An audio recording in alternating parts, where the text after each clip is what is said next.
Hello everyone, কেমন আছেন? আমি ভালো আছি। আজকে আপনাদের সঙ্গে শেয়ার করছি এই প্রন দিয়ে বাটার আর কোরিয়ান্ডার লিভস মানে ধনেপাতা দিয়ে একটা প্রিপারেশন। এটা আমি আগে অনেকবার করেছি, আমার ছেলে মেয়েও খেতে খুব ভালোবাসে। তো আজকে একটু চিংড়ি মাছ নিয়েছি, তো ভাবলাম আপনাদের সঙ্গেও শেয়ার করি। তো কড়াইতে মাখন দিয়ে করব। কড়াইতে একটু তেল দিয়ে দিয়েছি আগে, যাতে মাখনটা পুড়ে না যায়।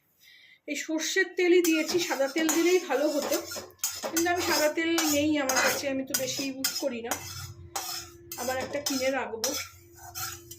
তো সর্ষের তেলটাকে একটু জ্বালিয়ে নেবো বলে সর্ষের তেলটা আগে কড়াই রেখে দিয়ে গেছি।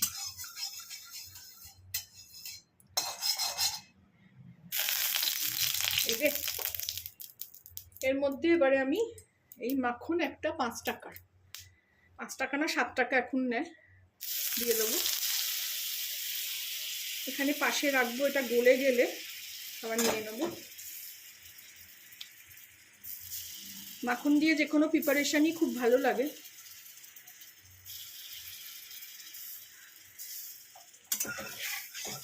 এর মধ্যে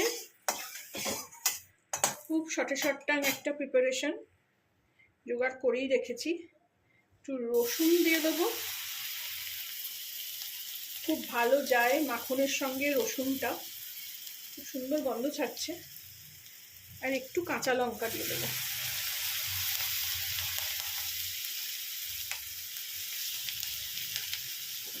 আঁচটা আস্তে করে দেবো। এরপরে এখানে চিংড়ি মাছগুলো ছেড়ে দেবো।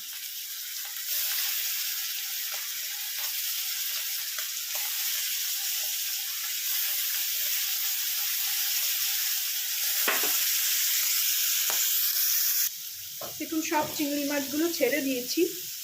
এক পিঠ মোটামুটি একটু ভেজে নেবো, অলরেডি লাল হওয়া শুরু হয়ে গেছে। এই যে খুব সুন্দর গন্ধ ছাড়ছে। এগুলোকে সব উল্টে নেব। আর এক পিঠ, মানে এই চিংড়ি মাছ তো হতে বেশি সময় লাগে না।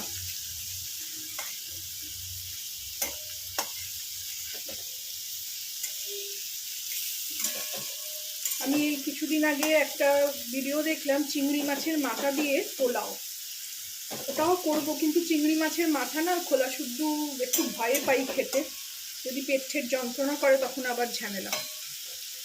এই যে মাখনটা দেখুন রয়েছে, বাকিটা দিয়ে দেবো।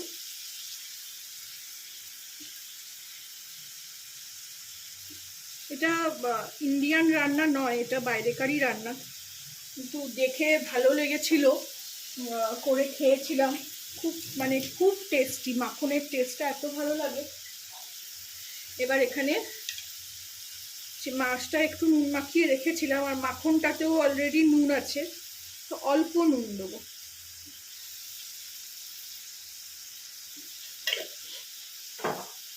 একটু অল্প করে মিষ্টি দেবো স্বাদ অনুযায়ী।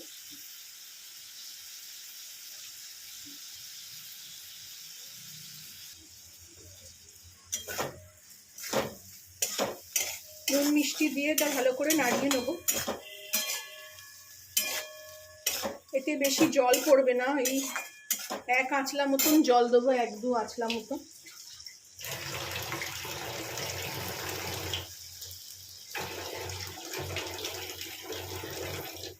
দিয়ে গ্যাসটা একটু বাড়িয়ে দিই।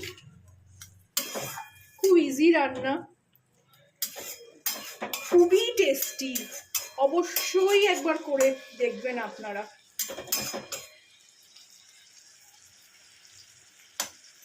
আর চিংড়ি মাছ একটু বড় বড় হলে আরো ভাল লাগে।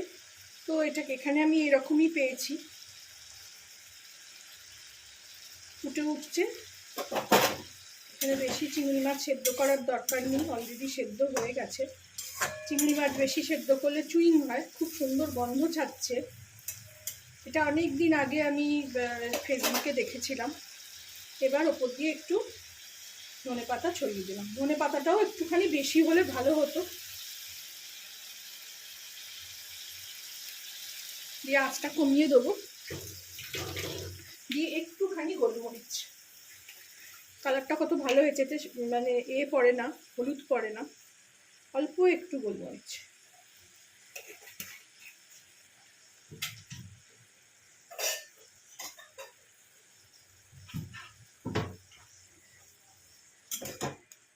আজকেও সকাল থেকে লাইট ছিল না,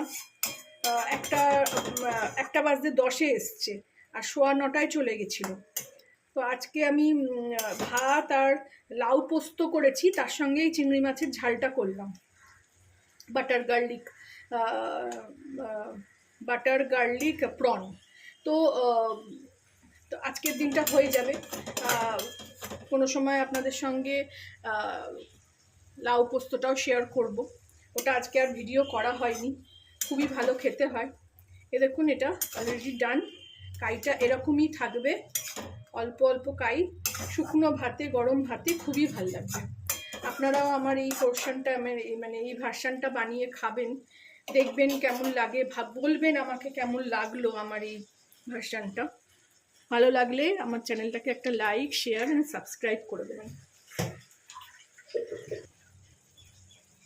গ্যাস অফ করে দেবো।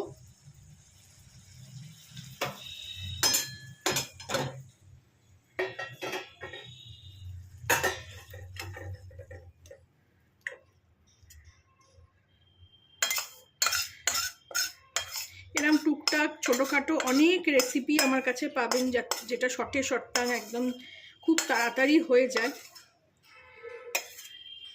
এখন অনেক বেলা হয়ে গেছে, কিছু আর করার মতন ইচ্ছে করছে না, তো চিংড়ি মাছ ছিল, এটাই করে ফেললাম। ভালো লাগলে আমার চ্যানেলটাকে একটা লাইক, শেয়ার অ্যান্ড সাবস্ক্রাইব করবেন। Thank you for watching.